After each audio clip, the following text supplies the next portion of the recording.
Hello, friends. Little Thomas and Friends. Um, Thomas and Friends lovers. So, here we go today with a new series. It's the number one book in the series. The series contains 26 volumes. And this is going to be a really lovely little story for you. The Three Railway Engines by the Reverend W. Audrey. I'm sure you will love and enjoy this. I can see these trains, Thomas over here, right? Looks like a station. Looks like Henry. Parking lot. Some trees and some cows. Here we go, the three railway engines.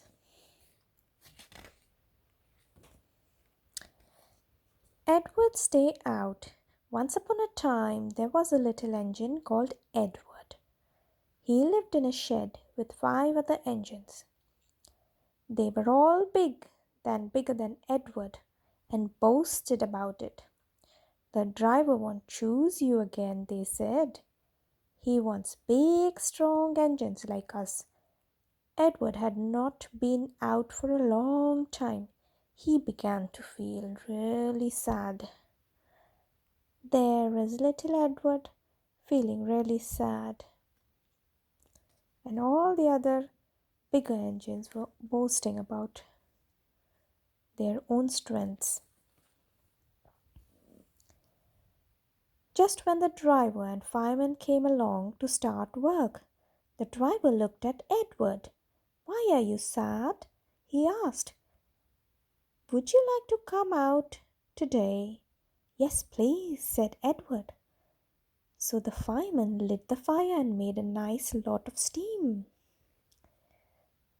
Oh, Edward looks good. Edward is still sad. Then the driver pulled the lever, and Edward puffed away. "Peep, peep," he whistled. "Look at me now." The others were very cross at being left behind. Away went Edward to get some coaches. Ed was looking really happy in this, and the others a bit upset. "Be careful, Edward," said the coaches. "Don't bump and bang us like the other engines do." So Edward came up to the coaches very gently, and the shunter fastened the coupling. "Thank you, Edward," said the coaches. "That was kind. We are glad you are taking us today." So the coaches were very carefully told, don't bang us. Carefully attach us to your engine. He was very gentle, so the coaches were very happy. Then they went to the station where the people were waiting. "Peep, peep," whistled Edward. "Get in quickly, please." So the people got in quickly, and Edward waited happily for the guard to blow his whistle and wave his green flag. There's the picture. Always try to describe a picture when you see it. Let's go on with the story. He waited and waited. There was no whistle, no green flag. Peep, peep, peep. "Where is that guard?" Edward was getting anxious. The driver and fireman had asked the station master, "Have you seen the guard?" "No," he said. They asked the porter, "Have you seen the guard?" "Yes, last night," said the porter. Edward began to get cross. "Are we ever going to start?" he said. Just then little boy shouted, "Here he comes!" And there the guard was, running down the hill with his flags in one hand and sandwich in another.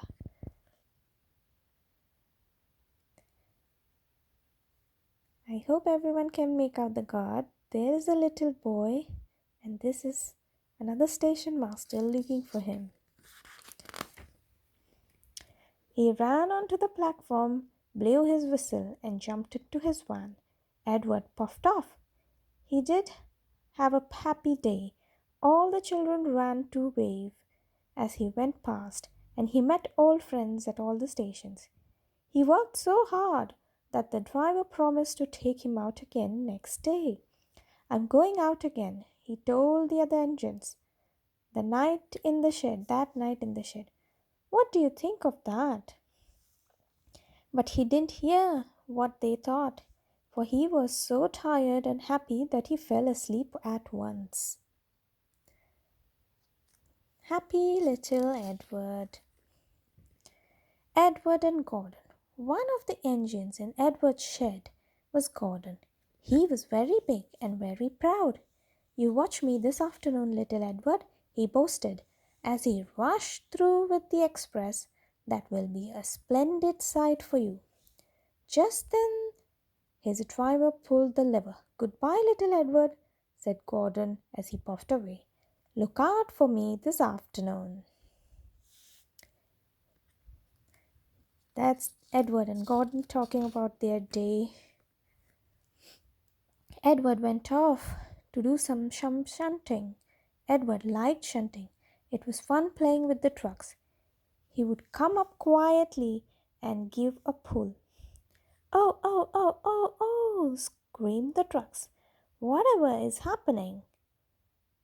Then he stopped, and the silly trucks would go bump into each other. Oh, oh, oh, oh, they cried again. Edward pushed them until they were running nicely, and they weren't expecting he would stop. One of them would be sure to run on to the other side.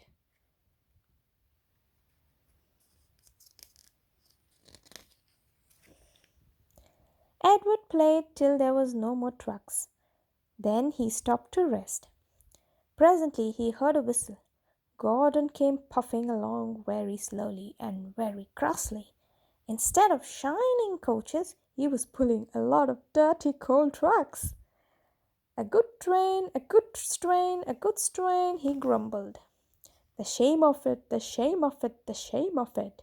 He went slowly through with the trucks clattering and banging behind him. Edward laughed and went to find some more trucks. That's Gordon with the coal trucks, dirty coal trucks, while Edward is smiling. Soon afterwards, a porter came and spoke to his driver. Gordon can't get up the hill. Will you take Edward and push him, please? They found Gordon halfway up the hill and very cross. Gordon is up the hill and very cross that he cannot go any further. So Edward is going to help now. His driver and fireman were talking to him severely. You are not trying, they told him. I can't do it, said Gordon. The noisy trucks hold an engine back so. If there were coaches now, clean, sensible thing that come quietly, that would be different. So Gordon is very choosy about what he is carrying. He doesn't like the coal trucks, I suppose. Edward's driver came up. We have come to push, he said. No use at all, said Gordon. You wait and see, said Edward's driver. They brought the truck back to the bottom of the hill. Edward came up behind the brake van ready to push. Peep, peep, I'm ready, said Edward. Poop, poop, no good, grumbled Gordon. The guard blew his whistle and they pulled and pushed as hard as they could. But they wouldn't move. So long. I can't do it, I can't do it, I can't do it, puffed Gordon. I will do it, I will do it, I will do it, puffed Edward. I can't do it, I will do it, I can't do it, I will do it, I can't do it, I will do it, and they puffed together.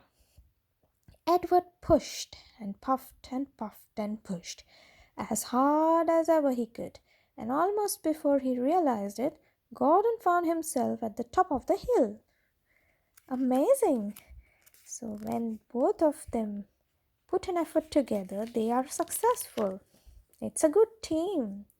I've done it, I've done it, I've done it, he said proudly and forgot all about Edward pushing behind.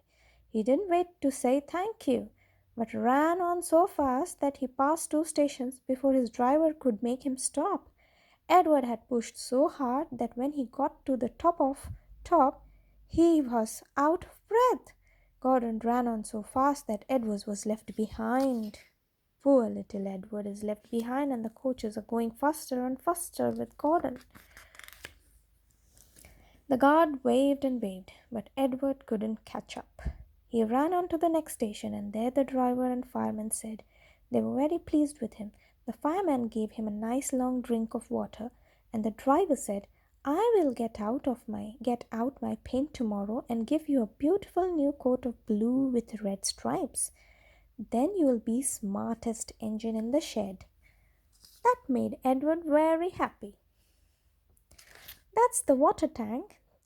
Edward got a nice little drink, and he's going to get some nice paint for next day. That's number 2 story. Now we are on third story. The sad story of Henry. There, Henry, looking very sad. Once an engine attached to a train was afraid of a few drops of rain. It went into a tunnel and squeaked through its funnel and never came out again. The engine's name was Henry. His driver and fireman argued with him, but he would not move.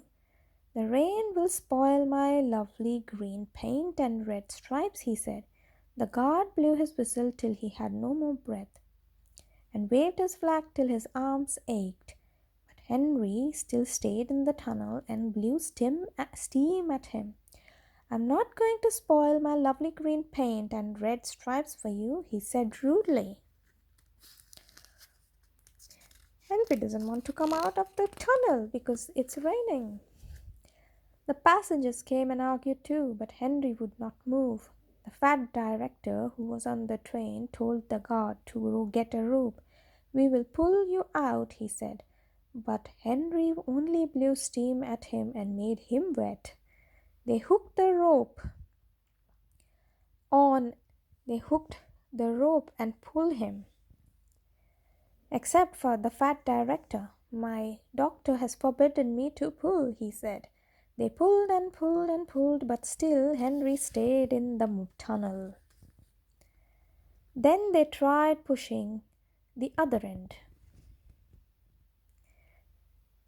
The fat director said, 1, 2, 3, push. But did not help. My doctor has forbidden me to push, he said. They pushed, but still Henry stayed in the tunnel. At last another train came. The guard waved his red flag and stopped it. The 2 engine drivers and 2 firemen and the 2 guards went and argued with Henry. Look, it has stopped raining, they said. Yes, but it will begin again soon, said Henry. And what would become of my green paint and red stripes then?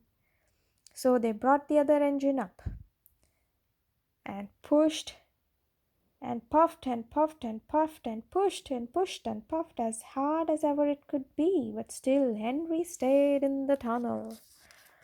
Oh dear Lord! So they gave it up. They told Henry, we shall leave you there for always and always and always. They took up the old rails, built a wall in front of him, and cut a new tunnel.